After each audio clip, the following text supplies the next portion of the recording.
जय हिंद दोस्तों, मैं कौशल आपका स्वागत करता हूं आपके अपने इस चैनल पर। आज की इस वीडियो में हम बात करने वाले हैं निफ्टी और बैंक निफ्टी के वीकली व्यू के बारे में कि निफ्टी और बैंक निफ्टी में हमारा वीकली किस तरह से व्यू होना चाहिए। पहले देखिए बात करते हैं 1 वीक का। हम यदि चार्ट देखें निफ्टी का तो यहाँ पर हमको कुछ पैटर्न दिखाई देगा। हम लोगों ने इससे पहले भी कई बार इस पैटर्न के लिए बात की है, ठीक है। अभी क्या दिखाई दे रहा है, ठीक है। यदि यहाँ से आप देखें, ठीक है, यहाँ से आप देखें तो एक रेड, फिर एक ग्रीन, फिर एक रेड, फिर एक ग्रीन और फिर उसके बाद रेड, ठीक है। अब ये है वीकली। अब यदि इस पैटर्न के हिसाब से यदि हम देखें तो अब हमको यहाँ पर एक ग्रीन कैंडल दिखाई देनी चाहिए। और इन सभी में एक चीज़ ये है कि यहाँ से लेकर यहाँ तक आप देखेंगे तो सबके जो लो हैं वो हायर लोज लग रहे हैं, ठीक है। और पिछले हाई को हमने अभी तक यहाँ इस वाले हाई को हम लोगों ने ब्रेक नहीं किया, ठीक है। इस हाई को यदि हम ब्रेक करते हैं तो एक अच्छा मूव हमको ऊपर के लिए मिल सकता है, ठीक है। तो यहाँ पर कुछ लेवल्स हम लोगों ने आइडेंटिफाई करके रखे हैं, ठीक है। मैं उन लेवल्स को लगाता हूँ ताकि आप लोगों के लिए वो चीज़ें क्लियर थोड़ी सी विजिबल हो जाएंगी, ठीक है। और उसके साथ ही साथ यदि इसको हम दूसरे उस पर देखें, ठीक है, तो यहाँ पर मार्केट क्या कर रहा है वीकली व्यू में। मार्केट यहाँ से एक रेजिस्टेंस ले रहा है। डेली टाइम फ्रेम पर हमको यहाँ पर दिखाई देगा कि मार्केट यहाँ से जो है वो रेजिस्टेंस लिया है, ठीक है। इससे पहले यहाँ एक रेजिस्टेंस था, ठीक है। चलिए इसको डेली टाइम फ्रेम पर यदि हम देखें तो डेली टाइम फ्रेम पर हमको यहाँ पर दिखाई देगा कि अभी ये वाली जो एक कैंडल आपको दिखाई दे रही है, ठीक है, यहाँ पर मार्केट आया और यहाँ से उसने ऊपर साइड का एक कैंडल बनाया है और उस कैंडल के लगभग ऊपरी हिस्से ऊपर साइड में क्लोजिंग दी है। अब मार्केट यहाँ से लेकर यहाँ तक कंटिन्यू इस तरह से एक चैनल पर चल रहा है, ठीक है। और इधर से यदि देखें तो प्रीवियस टाइम फ्रेम पर यहाँ से एक ट्रेंड लाइन दिख रही है। तो इस ट्रेंड लाइन को ऊपर और इस चैनल पर, ठीक है, ये एक इम्पॉर्टेंट चैनल है। यदि मार्केट इस चैनल की नीचे साइड आता भी है तो हो सकता है कि यहाँ से आपको सपोर्ट लेता हुआ दिखाई दे, ठीक है। चलिए मैं उसको लगाते हैं, फिर उसके बाद देखते हैं, ठीक है। ओके, यहाँ पर आपको ये एक चैनल दिखाई दे रहा है कि मार्केट जो है वो कंटिन्यू इस चैनल पर चल रहा है, ठीक है। यहाँ से जाता है, रेजिस्टेंस लिया, यहाँ पर सपोर्ट लिया, फिर यहाँ पर गया, रेजिस्टेंस लिया, फिर यहाँ पर सपोर्ट लिया।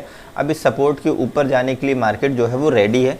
तो यहाँ से एक अच्छा मूव हमको ऊपर साइड के लिए मिल सकता है। वीकली हमारे क्या टारगेट रहेंगे, लेट सपोज यदि एक कैंडल हमको इस वाले लेवल के ऊपर क्लोज मिलती है, ये लेवल है 16,276 का, इसके ऊपर यदि मिलती तो हमारा जो फर्स्ट टारगेट है 16,514, ठीक है। दूसरा जो टारगेट है 16,700 के आसपास का और जो तीसरा टारगेट है वो है 16,880, 890 या 16,900 आप बोल सकते हैं, ठीक है। अब यदि मान लीजिए इस वाले चैनल का हमको ब्रेकडाउन मिल जाता है तो नीचे साइड यदि इसकी नीचे साइड क्लोजिंग हमको मिलती है तो फिर नीचे के लिए जो लेवल्स निकल कर आ रहे हैं 15,770 के आसपास का एक लेवल है और दूसरा है 15,500 का। यदि मान लीजिए मार्केट नीचे जाता भी है तो हो सकता है कि आपको सिर्फ यहीं तक जाए, क्योंकि यहाँ पर एक जो है वो साइकोलॉजिकली बहुत स्ट्रॉन्ग लेवल है।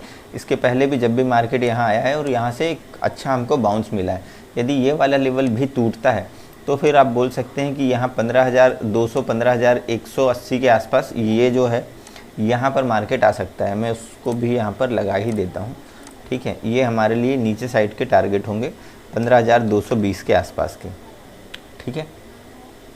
अब बात करते हैं कि बैंक निफ्टी के बारे में। बैंक निफ्टी में हमको किस तरह से दिखाई देंगे, ठीक है। बैंक निफ्टी का चार्ट यदि मैं लगाऊं वीकली टाइम फ्रेम पर तो बैंक निफ्टी के वीकली टाइम फ्रेम पर हमको कुछ इस तरह का दिखाई दे रहा है। यदि वीकली टाइम फ्रेम पर देखें तो यहाँ पर आपको एक कैंडल ये जो दिख रही है, निफ्टी और बैंक निफ्टी में एक चीज़ अभी कुछ है कि बैंक निफ्टी थोड़ा वीक है निफ्टी की अपेक्षा, ठीक है। बट यदि बैंकिंग जैसा भी HDFC के रिज़ल्ट आए हैं, यदि वो रिज़ल्ट मार्केट पॉजिटिवली लेता है, ठीक है, रिज़ल्ट थोड़े से पॉजिटिव हैं बट एक्सपेक्टेशन के अकॉर्डिंग जितनी मार्केट की एक्सपेक्टेशन थी उससे थोड़ा सा कम है, बट उसको हम ख़राब रिज़ल्ट नहीं बोलेंगे, वो भी अच्छे रिज़ल्ट ही हैं, ठीक है। अब यदि उसका इम्पैक्ट दिखाई देता है तो बैंक निफ्टी कहाँ तक जा सकता है, ये सारी चीज़ें यहाँ पर हमको दिखाई दे रही हैं। 1 डे का टाइम फ्रेम मैंने यहाँ पर लगाया है और 1 डे के टाइम फ्रेम पर हमको दिखाई दे रहा है कि यहाँ पर 1 डे का टाइम फ्रेम यदि आप निफ्टी में देखें तो निफ्टी में जो डेली टाइम फ्रेम है वहाँ पर आप देख सकते हैं कि ये ग्रीन वाली कैंडल पर क्लोजिंग हुई है, और जबकि बैंक निफ्टी को देखें तो ये कैंडल जो है वो रेड बनी है। ठीक है, इन केस यदि बैंक निफ्टी में ऊपर साइड का मोमेंटम आता है और 35,050 के ऊपर क्लोज देती है तो फिर हम इसको पोजिशनली बाय कर सकते हैं। पहला जो टारगेट होगा 35,518 का, दूसरा जो टारगेट है 35,890 या 900 के आसपास, और जो तीसरा टारगेट निकल कर आ रहा है वो 36,200 के आसपास का है। लेट सपोज यदि इस वाली रेंज को मार्केट नीचे साइड ब्रेक कर देता है और 34,563 के नीचे हमको क्लोजिंग मिलती है डेली टाइम फ्रेम पर, तो इस वीक के लिए हमारा जो नीचे साइड का टारगेट है 34,264 का, और जो दूसरा टारगेट है 33,900 के आसपास का। ठीक है, नीचे साइड के लिए हमने ये 2 ही टारगेट रखे हैं, ऊपर साइड के लिए अच्छे 3 टारगेट हम लोगों ने रखे हैं, क्योंकि ऊपर साइड का मोमेंटम आ सकता है। ठीक है, तो अब यहाँ पर एक इम्पॉर्टेंट चीज़ अब ये है कि जब भी आप ट्रेड करें लेवल टू लेवल ट्रेड करें, जिस तरह का अभी ग्लोबल मार्केट है। ठीक है, कि कभी भी ओवरनाइट यदि कोई आप पोजीशन रखते हैं तो वो आप टोटल रिस्क पर ही रखते हैं, क्योंकि ग्लोबली यदि कोई भी चेंजेस आते हैं और यदि वो पोजीशन जो आपने रखी उसके फेवर में नहीं आते हैं तो फिर आपकी कैपिटल पर रिस्क आता है।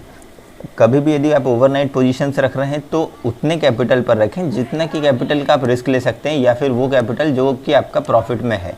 ठीक है, यदि आप उस कैपिटल का रिस्क लेकर अपनी पोजीशंस कोई भी बनाते हैं तो आपके कैपिटल पर उतना डेंट नहीं आएगा। बट लेट सपोज यदि आप 50,000 रुपये से ट्रेड कर रहे हैं, ठीक है, और आपने पूरे के पूरे पैसे आपने यदि लगा दिए हैं, पूरे के पूरे पैसे से आपने यदि कोई ओवरनाइट पोजीशंस रखी है और वो पोजीशन आपके अगेंस्ट चलती है अगले दिन, तो आपकी कैपिटल जो है वो काफ़ी कम हो जाएगी, आप अगला ट्रेड लेने के लिए रेडी नहीं रहेंगे। यही एक रिस्क आपको मैनेज करना होता है। यदि आप अपना रिस्क मैनेज कर कर चलते हैं तो आप मार्केट पर ज़्यादा लंबे समय तक टिके रहेंगे, और ज़्यादा लंबे समय तक टिके रहेंगे तो आज या कल या फिर परसों या उसके अगले दिन या उसके अगले दिन आप जो है वो प्रॉफिट में आ जाएंगे। बट यदि आप अपना कैपिटल पर ही रिस्क ले लेते हैं, आपकी कैपिटल ही ख़त्म हो जाती है, तो फिर आप अगला ट्रेड कैसे लेंगे। इसीलिए दोस्तों, जब भी आप कोई भी ऐसा ओवरनाइट पोजीशंस बनाएं तो अपने कैपिटल को देखकर ही बनाएं। ठीक है, तो वीडियो यदि पसंद आई तो दोस्तों वीडियो को लाइक कीजिएगा, चैनल पर नए तो सब्सक्राइब कर बेल आइकन को प्रेस करें ताकि आने वाली इन्फॉर्मेटिव वीडियोस के नोटिफिकेशन आपको मिल सकें। मिलते हैं दोस्तों नेक्स्ट वीडियो में, तब तक के लिए जय हिंद।